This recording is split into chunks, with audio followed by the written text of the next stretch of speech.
Muito bem, então dando continuidade aí ao nosso estudo de interações coração-pulmão, hoje então vamos falar sobre o débito cardíaco propriamente dito.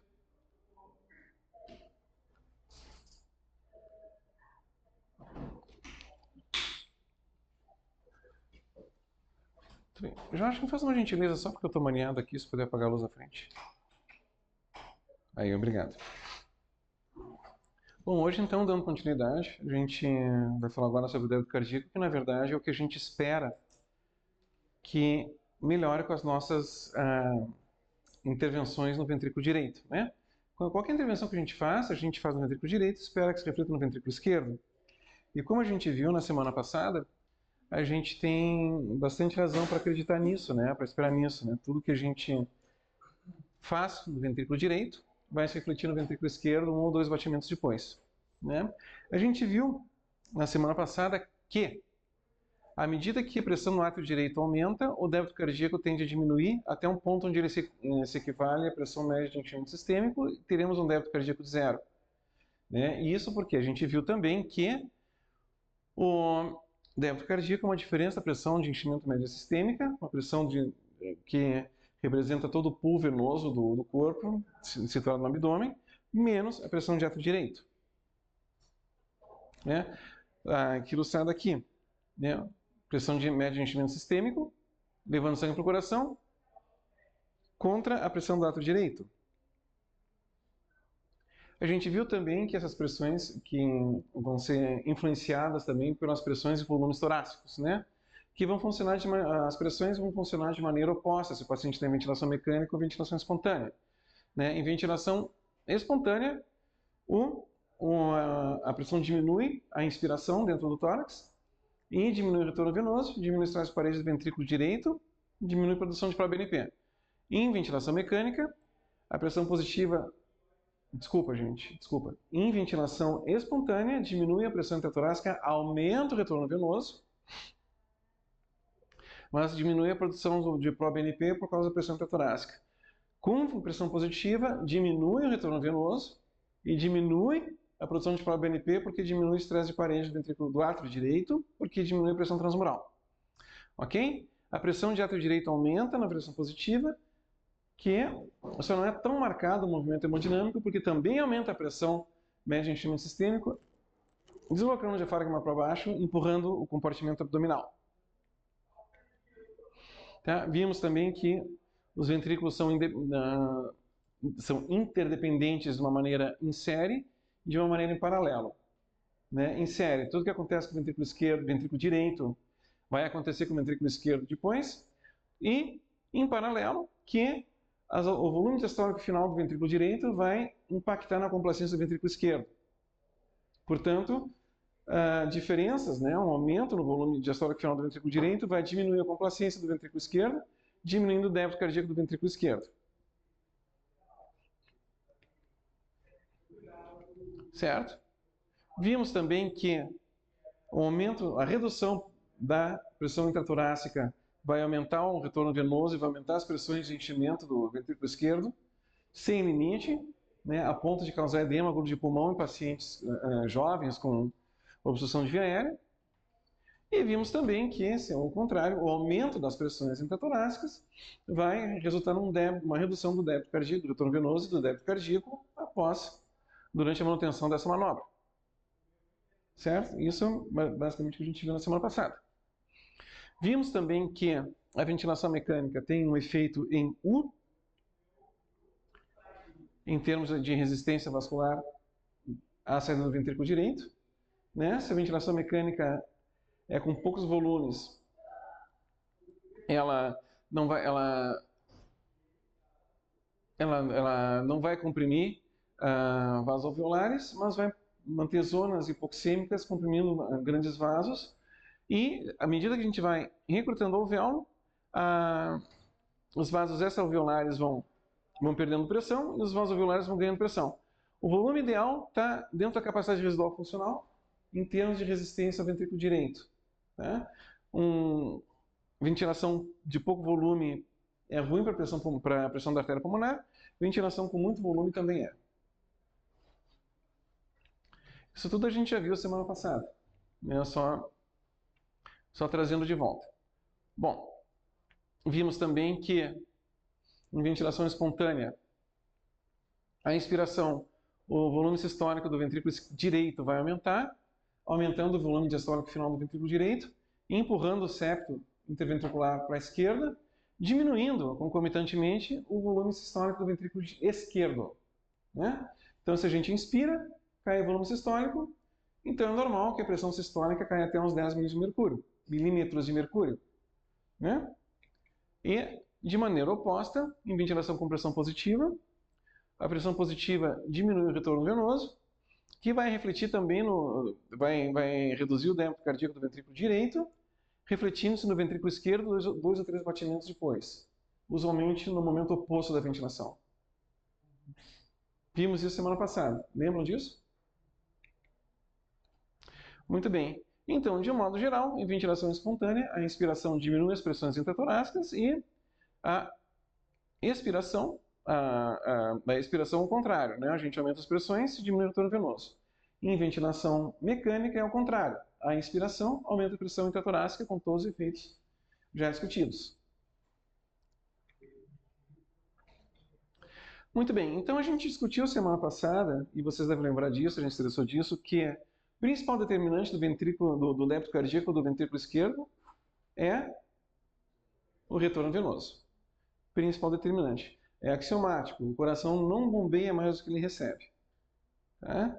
Em situações de saúde. O que a gente não falou semana passada é que, se por alguma razão o ventrículo esquerdo não consegue bombear diante de tudo que ele recebe, ele vai ser um limitante do retorno venoso. Tá? Então, continua valendo a máxima de que ele recebe, que o débito cardíaco costuma ser igual ao retorno venoso. Só o retorno venoso vai diminuir em função da limitação relacionada à dificuldade de um ventrículo esquerdo doente mandar o sangue adiante. E isso vai acontecer porque as pressões dentro das câmaras vão aumentar, a pressão dentro do átrio direito vai aumentar por transmissão retrógrada dos aumentos dentro das cavidades esquerdas. E assim vai. Bom, a gente ainda tem o que é que vai determinar o retorno venoso, né? O retorno venoso, ele vai variar em situações de repouso, situações de exercício, situações de estresse, ou eventualmente até em situações de estresse metabólico, digamos sepse, por exemplo. Né? Os tecidos periféricos têm a capacidade de, através da sua resistência vascular, determinar o fluxo sanguíneo que vai ser destinado a eles. Então, se a gente tem uma situação em repouso, o débito cardíaco vai ser 1, se de repente por alguma razão a gente vai ativar, por exemplo, se o exercício vai ativar o músculo respiratório, os músculos estriados, isso vai demandar per se mais débito cardíaco e não só vai aumentar o retorno venoso, como vai direcionar o fluxo para a estrutura em questão. Em situações normais, a gente tem esse tipo, esta distribuição, esta configuração de consumo de débito cardíaco, né? Os campeões, os mais gastadores de oxigênio são cérebro e coração, via de regra, né? O cérebro disparado, né? Se a gente pegar assim, por exemplo, o rim na verdade ele não consome muito, né? Ele tem débito cardíaco porque o fluxo sanguíneo é alto, mas para purificação. Ele não consome tanto, o consumo de oxigênio do rim é baixo, né? Mas o consumo de oxigênio do cérebro e do coração é grande. E dos músculos inativos, e aqui a gente pode entender também a musculatura respiratória, eles consomem uma parte significativa do débito cardíaco, mas por causa da quantidade de músculo que a gente tem. Tá? Agora, se o músculo entrar em exercício, a porção do débito cardíaco, do consumo de oxigênio, pelas musculaturas vai ser muito maior. E se a gente colocar assim a musculatura respiratória, ela, de um modo geral, ela consome em torno de 2% do débito cardíaco, consome 2% da oferta total de oxigênio do organismo. Em situações de estresse, insuficiência ventilatória, sepse, isso pode subir para valores surpreendentes. Tá? Então, quando a gente fala que um dos objetivos da ventilação mecânica no choque é aliviar o trabalho respiratório, isso não é de pouca importância. Mais um aspecto da interação coração-pulmão. Tá? Bom, vocês lembram que eu falei para vocês, que eu demonstrei para vocês, que para cada pressão de átrio direito, a curva de desempenho do ventrículo esquerdo, ela vai se deslocar para a direita ou para a esquerda? Para uma função normal? Muito bem. O que vai acontecer? Qual é o parâmetro disso? A gente tem três determinantes para o débito cardíaco, né? A gente tem três determinantes, a gente tem três fatores implicados no débito cardíaco, né? Que é um deles, o retorno venoso, que é o principal, já dissemos. Segundo, função miocárdica, né? O ventrículo vai ser mais ou menos eficiente, né? Se vocês imaginarem, se vocês lembrarem da curva de um ventrículo normal, o ventrículo doente em relação a ela vai ser mais achatada, assim, vai ser mais caída, né? E a resistência periférica vai ser o outro fator implicado no débito cardíaco. O débito cardíaco resultante vai ser uma resultante desses três fatores. Tá? Então, a gente tem ventrículos esquerdos normofuncionantes, temos situações que vão ter ventrículos hiperfuncionantes e ventrículos hipofuncionantes. Né? A gente, digamos que o nosso ventrículo vai ser normofuncionante, por aqui assim, né? Nessa condição aqui, e a gente tem algumas condições fisiológicas ou patológicas que vão resultar num ventrículo hiperfuncionante. Por exemplo, exercício. Exercício agudamente vai ter um ventrículo funcionante, hiperfuncionante, e cronicamente o exercício acaba resultando numa otimização do músculo cardíaco, assim como quando a gente vai na academia e os nossos músculos hipertrofiam, assim é o miocárdio. E ele também hipertrofia e vai se tornando mais eficiente, vai se tornando um ventrículo hipereficiente. Né? Situações patológicas, por exemplo, talvez a maior de todas seja isso aqui, que acho que foi uma coisa que vocês pensaram para o paciente do leito 1 lá dos queimados. Né? Deficiência de B1 por ele ser alcoolista. Não digo beriberi full, mas que eventualmente ele possa ter um ventrículo que esteja sendo mais exigido por conta de deficiência de vitamina B, que foi uma coisa que vocês pensaram lá hoje de manhã. Né? Shunt arteriovenoso, a gente pode pensar aqui até a fístula arteriovenosa para diálise, que se o ventrículo já é doente, propriamente ele pode ressentir disso. Isso aqui, muito importante para nós. Anemia. Tá? Anemia é importante para nós. A anemia vai apresentar como resposta na periferia a vasodilatação. A gente conversou semana passada, né? A hipóxia tecidual tem efeitos opostos na circulação pulmonar e na circulação sistêmica. Né? A anemia vai cursar com hipóxia, com redução pelo menos do conteúdo total de oxigênio nos músculos periféricos, e isso vai resultar em vasodilatação, ao contrário do pulmão. E isso vai aumentar o débito cardíaco, vai tornar o coração mais eficiente. Não por nutrir melhor o miocárdio, não que o miocárdio fique mais eficiente, mas o outro componente que a gente citou, a resistência sistêmica, vai se reduzir e vai tornar o débito cardíaco maior.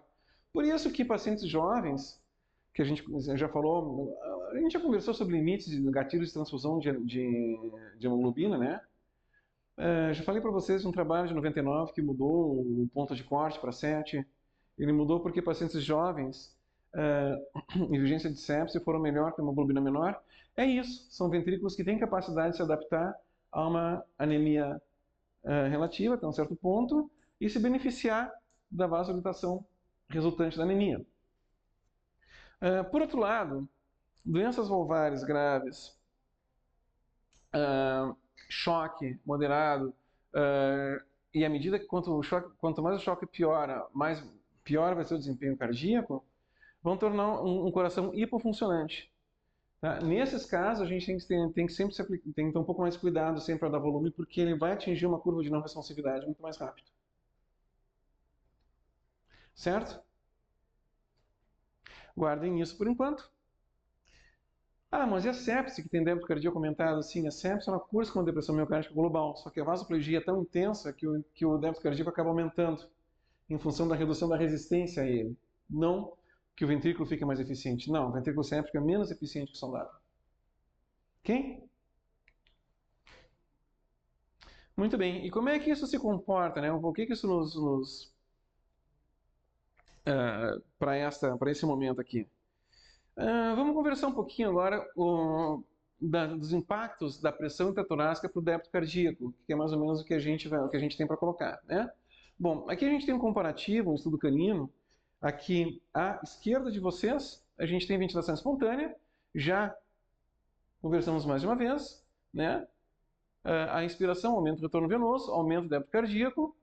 né? E a gente tem concomitantemente uma redução do débito cardíaco do ventrículo esquerdo, né? Por conta de uma redução da sua pré-carga, né? Do que vai chegar para ele.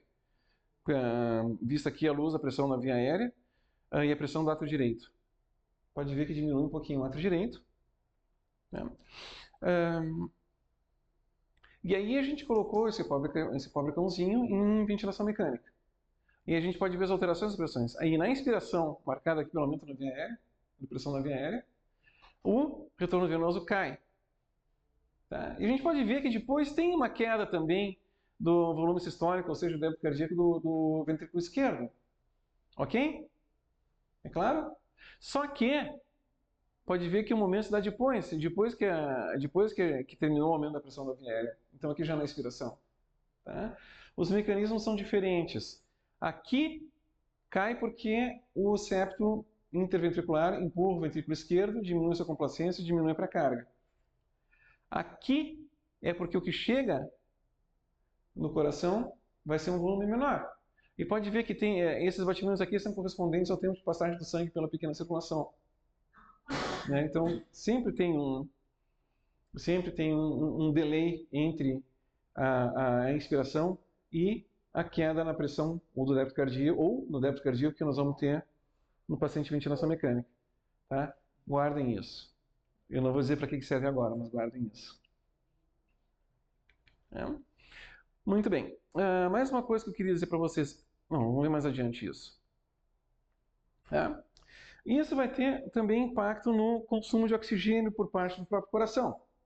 Né? Ou seja, a ventilação mecânica, ela pode, inclusive, comprometer a irrigação do coração e ela pode, inclusive, causar danos para isso. Né? Se não ficar claro agora, vai ficar claro até o fim do curso. E a gente também está à disposição para conversar depois. Tá? Por exemplo, reduções da pressão intratorácica aumenta a pós-carga do ventrículo esquerdo e o consumo de oxigênio. Tá? Vamos pensar um pouquinho. Se a gente diminui a pressão, se a gente diminui a pressão dentro do tórax, vocês concordam que a diferença entre a aorta e o tórax vai aumentar? Isso vai resultar no aumento da pressão transmural da aorta. Ok? Qualquer pressão transmural é isso, a pressão dentro menos a de fora. Tá? Diminui a pressão de fora, aumenta a pressão transmural. Aumentando a pressão transmural, o vaso se torna menos complacente, aumenta a pós-carga do ventrículo esquerdo. Não é grande coisa, mas aumenta. E se a gente continuar, como a gente já viu, à medida que a gente diminui a pressão intratorácica, a gente aumenta o retorno venoso até um certo limite. Certo? Aumentando o retorno venoso, nós vamos aumentar o que chega no coração, ao ventrículo esquerdo, aumentando o desafio ainda mais. Né? Então a gente pode pensar, a pressão intratorácica negativa diminui, aumenta a pós-carga e aumenta a pré-carga do ventrículo esquerdo. Ok? A gente pode pensar que isso vai ser um desafio para o coração. Vai aumentar o consumo de oxigênio do miocárdio. Né? E a gente pode pensar que durante a insuficiência ventilatória também vai ter grandes swings, né? Grandes insuflações da caixa torácica, diminuindo barbaramente a pressão dentro da caixa torácica. Portanto, a insuficiência ventilatória, per se, vai determinar um trabalho maior do ventrículo esquerdo e diminuir essa perfusão. Ok? Muito bem. Então, quando a gente chega num limite que o paciente não consegue ventilar mais por si, ou a gente acaba colocando o paciente em ventilação mecânica, entuba o paciente e coloca em ventilação mecânica, certo? Do ponto de vista de interação do coração-pulmão, quando a gente coloca isso, a gente tem vários benefícios para o miocárdio. A gente tira essas oscilações maiores, dessa maneira tirando o aumento da pós-carga ao ventrículo esquerdo. A gente diminui a pressão transmural do ventrículo esquerdo, né? É claro? A gente aumenta a pressão intratorácica, ou deixa menos negativa, a diferença vai ser menor, a pressão transmural vai ser menor. Nisso, o ventrículo se torna mais facilmente nutrível, digamos assim, a irrigação fica mais fácil para o ventrículo. Tá? A gente diminui o retorno venoso, né, aliviando a pré-carga do ventrículo esquerdo, aliviando o trabalho do ventrículo esquerdo. Portanto, se a gente tem um ventrículo Se a gente tem um paciente que está com GS, um ventrículo ruim, pode ser que a hemodinâmica até melhore quando a gente situa em ventilação mecânica. Agora, certamente isso ajuda bastante a nutrir o coração por tirar os swings torácicos marcados, por aliviar também a musculatura respiratória, preservando o oxigênio a ser destinado ao coração.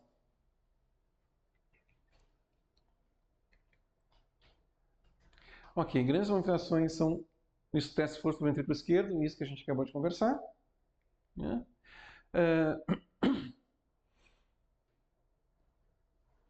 Muito bem, isso aqui era mais ou menos o que a gente tinha falado também, né? Se o ventrículo responde, ela pode aumentar o débito cardíaco em pressão negativa por aumento do volume diastólico final. De certa forma, isso vai ter uma implicação na complacência do ventrículo esquerdo, né? Também contribuindo para a dificuldade em nutri-lo. Como a gente conversou, reduções extremas podem diminuir a nutrição do ventrículo e impor um trabalho aumentado.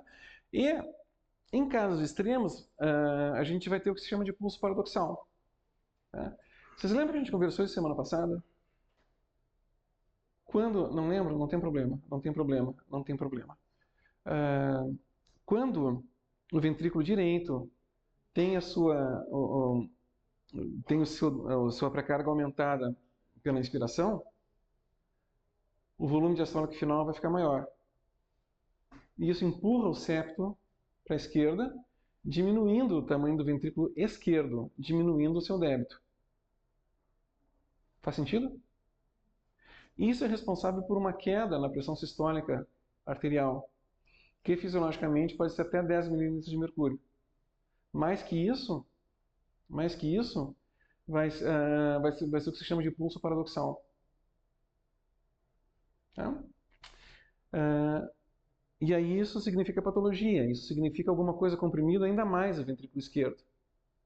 Que pode ser pneumotórax hipertensivo, pode ser tamponamento cardíaco, pode ser asma.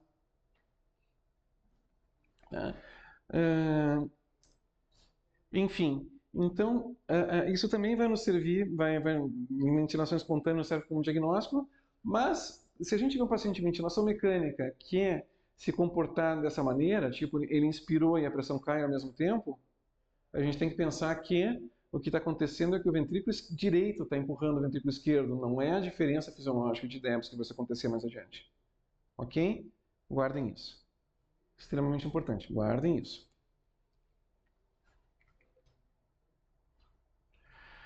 Muito bem. Para pós-carga, acho que a gente já conversou, né? O aumento da pressão intratorácica diminui a pressão de injeção transmural do ventrículo esquerdo.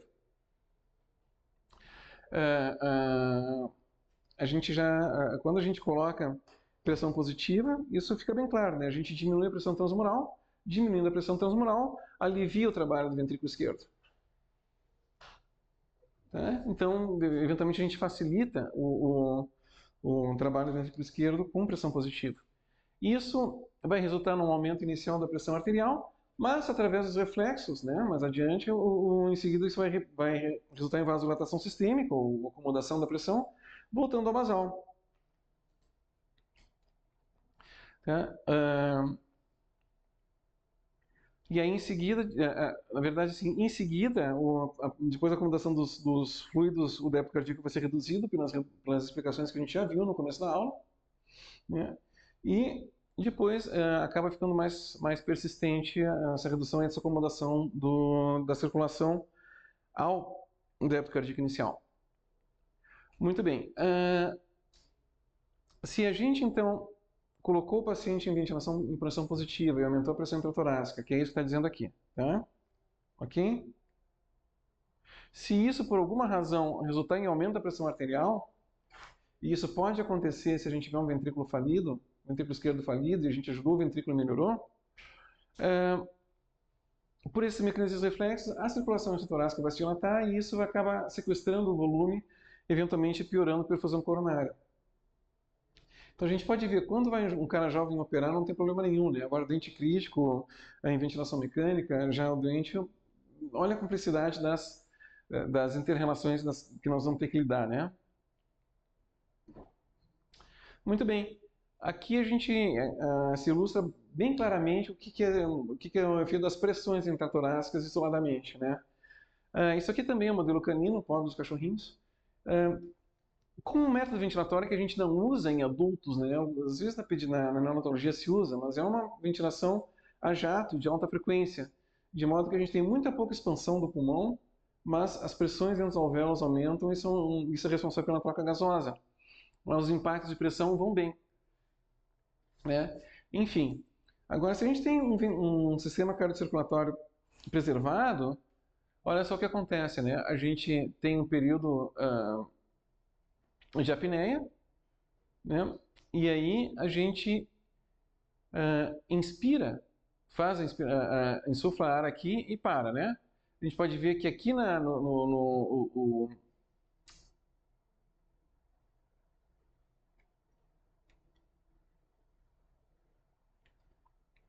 exatamente. Aqui a gente faz a inspiração aqui é um pouco antes. A gente pode ver que é uma leve redução do volume na sístole aqui, mas na diástole tem uma proeminência maior da queda do débito cardíaco. Deixa eu ver isso mesmo? É isso aí.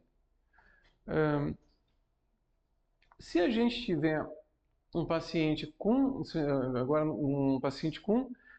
disfunção ventricular, a gente vai ter um efeito oposto.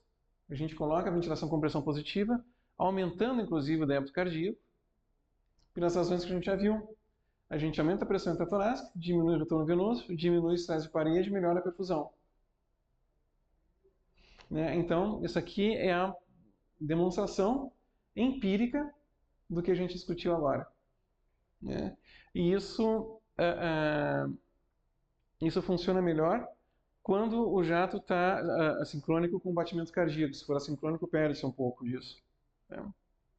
Muito bem. Agora tem uma coisa bastante interessante. Esses efeitos sobre a circulação, como a gente já pode começar a inferir, também estão inversamente relacionados à volemia do paciente. Quer dizer, o impacto no débito cardíaco vai ser tão mais importante quanto menor for a volemia do paciente. Como ilustrado por aqui. A gente tem, aqui nessa parte, a gente tem um paciente euvolêmico que a gente pode ver que a complacência, né, o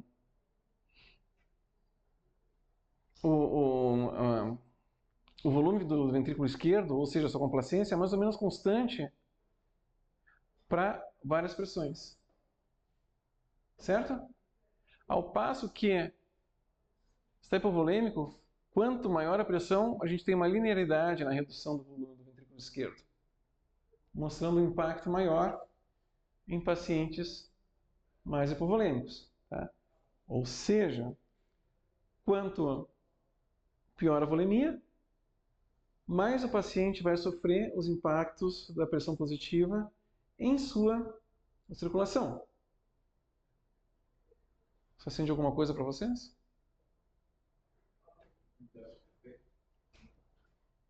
É o princípio do ΔPP de todas as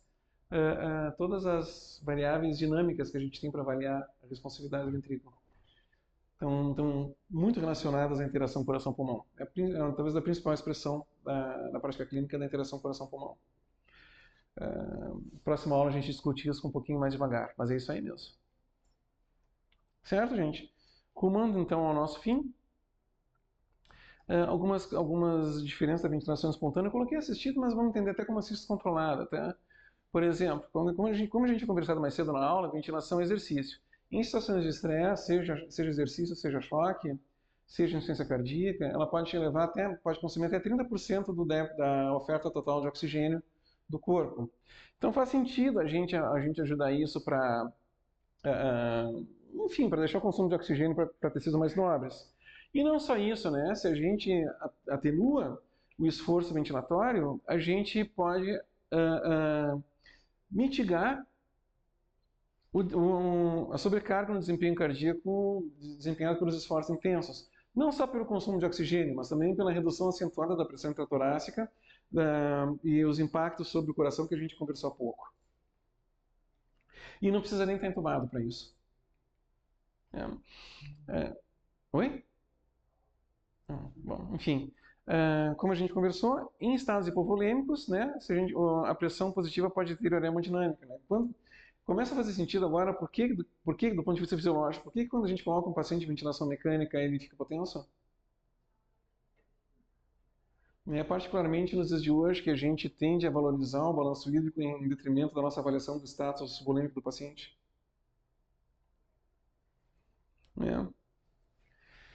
Muito bem. E, como a gente conversou agora no final da aula, em status de disfunção cardíaca ou de hipervolemia, a ventilação positiva pode até ser benéfica para isso. E não precisa nem estar entubado para isso. Certo, gente? Alguma pergunta? Tudo certo? Tudo claro? Muito bem. Então, muito obrigado. Espero que tenha sido útil, espero que tenha ajudado. E a gente continua à disposição para discussão, qualquer dúvida que fique.